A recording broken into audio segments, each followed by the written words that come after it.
Hello दोस्तों, गिरी the explainer में वापस खुशामदीद।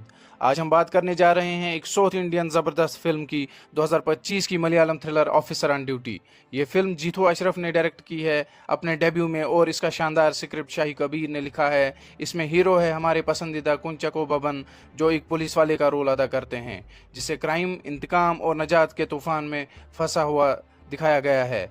अगर आपने ये मूवी देखी है या नहीं भी देखी है तो रुकिए मत, क्योंकि हम इसके हर ट्विस्ट और टर्न को तफसील से खोलने जा रहे हैं। दोस्तों, लाइक बटन दबाएं, सब्सक्राइब करिए और चलो शुरू करते हैं। तो ऑफिसर ऑन ड्यूटी 20 फेब 2025 को थिएटर्स में रिलीज हुई और ये अपनी ज़बरदस्त परफॉर्मेंस, गहरे थीम्स और दिलचस्प कहानी की वजह से धूम मचा रही है। ये कोई आम हीरो कॉप वाली कहानी नहीं, बल्कि एक गहरा, जज्बाती और एक्शन से भरपूर सफ़र है। तैयार हैं इसके बारे में जानने के लिए? तो फिर चलो कहानी को शुरू करते हैं। हमारी कहानी शुरू होती है सर्कल इंस्पेक्टर हरिशंकर से। हम इसे हरि कह लेते हैं, जिसे कुंचको बबन ने अदा किया है। हरि कोई चमकता हुआ हीरो नहीं, ये एक गुस्से में आग उगला डिमोट हुआ एक्स डीएसपी है जो उलुवा पुलिस स्टेशन केरला में वापस ड्यूटी पे आया है सस्पेंशन के बाद। दोस्तों, अब आपके मन में ये सवाल उठा होगा कि इसका डिमोशन क्यों हुआ। दिल थाम कर बैठें, मैं आपको जवाब दूंगा। हरि का डिमोशन इसलिए हुआ क्योंकि इसने अपने एक सीनियर आईपीएस ऑफिसर पे हाथ उठाया था। जी हाँ, ये बंदा गर्म खून का है। पहले ही सीन में हम उसका गुस्सा देखते हैं। दो औरतें बस में एक बुजुर्ग खातून से सोने की चेन चुराती हैं। जब हरि पूछता है तो एक औरत इनकार करती है, लेकिन हरि की गट फीलिंग के आगे कोई नहीं टिकता। वो एक औरत को लात मारता है और दूसरी कन्फेस कर देती है। सख्त ना, ये शुरुआत है और हमें बताती है कि हरि काम तो कर लेता है, लेकिन उसका दिमाग और दिल दोनों टूटे हुए हैं। ये छोटी सी चोरी का मामला ये सिर्फ शुरुआत है। सीन बदलता है। एक बस कंडक्टर चंद्रबाबू सोने की चेन बेचने जाता है, लेकिन पता चलता है कि वो चेन नकली है। वो पुलिस स्टेशन आते हैं। चंद्रबाबू और जिसको वो चेन बेच रहा था, पुलिस स्टेशन में वो हरि से मिलते हैं। हरि इन्वेस्टिगेशन करता है, जहां उसको लगता है कि चंद्रबाबू निर्दोष है। चंद्रबाबू की पत्नी की सर्जरी होती है। हरि हॉस्पिटल जाता है, चंद्रबाबू की लड़की से मिलता है, जहां उसको पता चलता है कि लड़की ने ही नकली चेन उसके बाप को दी होती है, क्योंकि उसको किसी लड़के ने प्यार में फंसाकर वो चेन ली होती है और उसे धोखा दिया होता है। हरि चंद्रबाबू को बोलता है सर्जरी होकर अपनी बेटी के साथ पुलिस स्टेशन आना। अगले दिन चंद्रबाबू पुलिस स्टेशन आता है, लेकिन वो अपनी बेटी को साथ नहीं लाता। हरि उससे पूछता है कि मैंने तुम्हें तुम्हारी बेटी साथ लाने के लिए बोला था। चंद्रबाबू उसे मना करता है कि वो पुलिस स्टेशन नहीं आएगी। अब हरि उसको बोलता है कि तुम्हारी बेटी ने ही तुम्हें नकली चेन दी थी, क्योंकि उसको किसी लड़के ने प्यार में धोखा दिया था और उससे वो चेन ले ली थी। चंद्रबाबू ये बात सुनकर रोता है और हरि से बोलता है कि मेरी बेटी ऐसा नहीं कर सकती, उसको परेशान मत करो। हरि अब इन्वेस्टिगेशन में लग जाता है और कुछ दिन बाद चंद्रबाबू की बेटी सुसाइड करती है। चंद्रबाबू इसका जिम्मेदार हरि को मानता है। हरि को जब पता चलता है तो वो उनके घर जाता है। उनके घर पहुंचकर जब हरि उसकी बॉडी देखता है तो उसको कुछ पिछली मेमोरीज याद आती हैं और वो बहुत घबरा जाता है। वहाँ हरि को अपनी बाकी साथी पुलिस वाले संभालते हैं। अब हरि वापस आता है और हमें लगता है कि कुछ बड़ा होने वाला है। साथ ही हरि की जाती जिंदगी की झलक मिलती है। उसकी बीवी गीता, प्रियमानी का रोल और उनकी बेटी गीता उसके गुस्से से तंग आ चुकी है और उनका रिश्ता खराब है। ये सिर्फ पुलिस वाली कहानी नहीं, ये एक शख्सियत का ड्रामा भी है। अब यहाँ शाही कबीर की लिखावट कमाल दिखा रही है। हरि को हमें पसंद नहीं आता, उसकी टीम को उससे डर लगता है, सीनियर्स उस पर भरोसा नहीं करते और कुछ पुरानी बात जो उसके दिमाग पे सवार है, वो सोने की चेन, ये एक छोटा सा इशारा है जो सब कुछ खोलेगा। अब कहानी तेजी से आगे बढ़ती है। 8 महीने पहले बेंगलोर में इंस्पेक्टर जोसेफ अपने घर में मरा हुआ मिलता है सुसाइड नोट के साथ, लेकिन ये झूठ है। वापस अब के वक्त में हरि के छोटे केसेस बड़े राज खोलने लगते हैं। यहाँ क्रिस्टी और उसका गैंग आता है, ड्रग एडिक्ट गुंडों का झुंड विशक नायर के साथ, जो क्रिस्टी का रोल बहुत खौफनाक अदा करता है। ये लोग सिर्फ छोटे चोर नहीं, केरला और बेंगलोर में ड्रग्स, मारपीट और कत्ल जैसे जुर्म उनके नाम हैं। हरि की नकली चेन की तलाश उसे चंद्रबाबू तक ले जाती है, जो कुछ छुपा रहा है। फिर धमाका, मॉर्ग पे एक फॉरेंसिक एक्सपर्ट पे क्रिस्टी का गैंग हमला करता है और हरि वहां पहुंचता है एक दिल धड़काने वाले एक्शन सीन के लिए।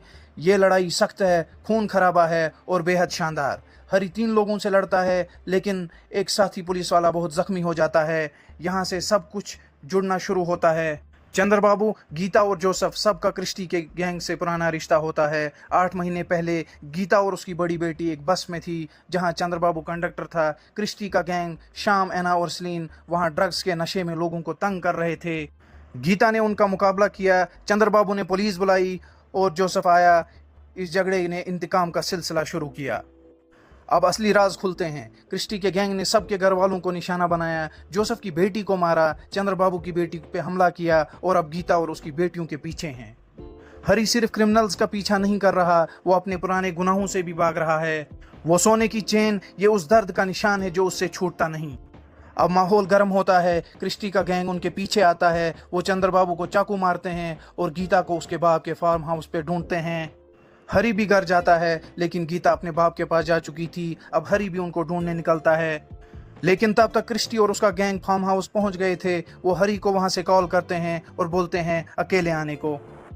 क्रिस्टी का गैंग गीता के एक्स आर्मी ऑफिसर बाप को एक खूनी जंग में मार डालते हैं, लेकिन तब तक गीता और उसकी बेटी वहां से भाग जाते हैं एक जंगल की तरफ। क्रिस्टी भी उनके पीछे आता है और वो गीता को भी जख्मी कर देता है और उनकी बेटी मिन्नू जंगल में भाग जाती है। क्रिस्टी और उसका गैंग मिन्नू को ढूंढ रहा होता है। तब तक हरी वहां पहुंच जाता है और गीता उसको बोलती है कि मिन्नू जंगल की तरफ भागी। हरी अपनी बेटी को ढूंढने निकलता है। तब तक क्रिस्टी मिन्नू को ढूंढ लेता है और जैसे ही वो उसको मारने लगता है तब तक हरी भी वहां पहुंचता है। एक छोटे से मकान में हरी और क्रिस्टी के गैंग के बीच जंग, बिल्कुल पागलपन। हरी के गुस्सा उसको जीत दिलाता है। वहां तब तक पुलिस भी पहुंच जाती है और उसको अरेस्ट करती है। अब एक सीनियर ऑफिसर हरी के पास जाता है और हरी को बोलता है कि गीता बिल्कुल ठीक है, उसको हॉस्पिटल पहुंचा दिया गया है, मिन्नू सलामत है, लेकिन दिल से टूटी हुई। हरी बाप बन के अपनी इज्जत वापस लेता है, लेकिन क्या कीमत पे। अब वो अपने घर जाते हैं, मिन्नू का बर्थडे सेलिब्रेट कर रहे होते हैं कि हरी का एक सीनियर ऑफिसर आता है और हरी को बोलता है कि बैड न्यूज़ है, क्रिस्टी और उसका गैंग बेल पे बाहर आया था, लेकिन वो जंगल में पुलिस को उनकी डेड बॉडीज मिली। हरी उसको कुछ नहीं बोलता और अपनी बेटी के पास जाता है, सेलिब्रेट करने लगता है, क्योंकि ये काम हरी का ही था। जब क्रिस्टी का गैंग जेल से निकला था, हरी ने ड्रग्स में जहर मिलाया था और किसी के हाथ उनको दिलाया था। उन्होंने वो ड्रग्स लिए और जहर ने अपना असर शुरू किया और वो पूरे गैंग खत्म हो गया। इसी के साथ फिल्म खत्म होती है, स्क्रीन काला हो जाता है और हम सदमे में रह जाते हैं। तो दोस्तों, ऑफिसर ऑन ड्यूटी असल में क्या है? ये एक इंसाफ की कहानी है। हरी इसका हीरो नहीं, बल्कि एक गुनाहों से टूटा आदमी है जो इंतकाम से चलता है। फिल्म गहरे टॉपिक से भागती नहीं है। औरतों पे तशद्दुद, ड्रग्स का नशा और ये सब कुछ बेझिझक दिखाती है। शाही कबीर का स्क्रिप्ट शख्सियत और जुर्म के जाल को जोड़ने में कमाल है, लेकिन कुछ लोगों का कहना है कि ये औरतों की कुर्बानी वाले आइडिया पे ज्यादा जोर देता है। ये बात सही है, लेकिन फिल्म का स्टाइल आपको बांधे रखता है। कुंचको बबन इस फिल्म का दिल है। हरी में वो जज्बा, कमजोरी और खौफ साथ साथ लाते हैं। विशक नायर का क्रिस्टी थोड़ा एक रंग का विलन है, लेकिन काम चलता है। और प्रियमानी की गीता को ज़्यादा वक्त मिलना चाहिए था, वो जल्दी साइड हो जाती है। एक्शन बेहतरीन, जैक्स बिजॉय का म्यूजिक दिल छूने वाला। ये परफेक्ट नहीं, कुछ जज्बाती पल जल्दी ज़रूर गुजर जाते हैं, लेकिन टेंशन बनाने में उस्ताद है। दोस्तों, ऑफिसर ऑन ड्यूटी एक ऐसा थ्रिलर है जो आपके गले को पकड़ता है और छोड़ता नहीं। इसमें गंदगी है, तशद्दुद है, लेकिन यादगार है। अगर आप साउथ इंडियन सिनेमा के दिल और दिमाग के मिलन को पसंद करते हैं तो ये आपके लिए है। दोस्तों, हरी के सफ़र के बारे में आपका क्या ख्याल है? क्या एंडिंग ने आपको रुला दिया? कमेंट में ज़रूर बताएं।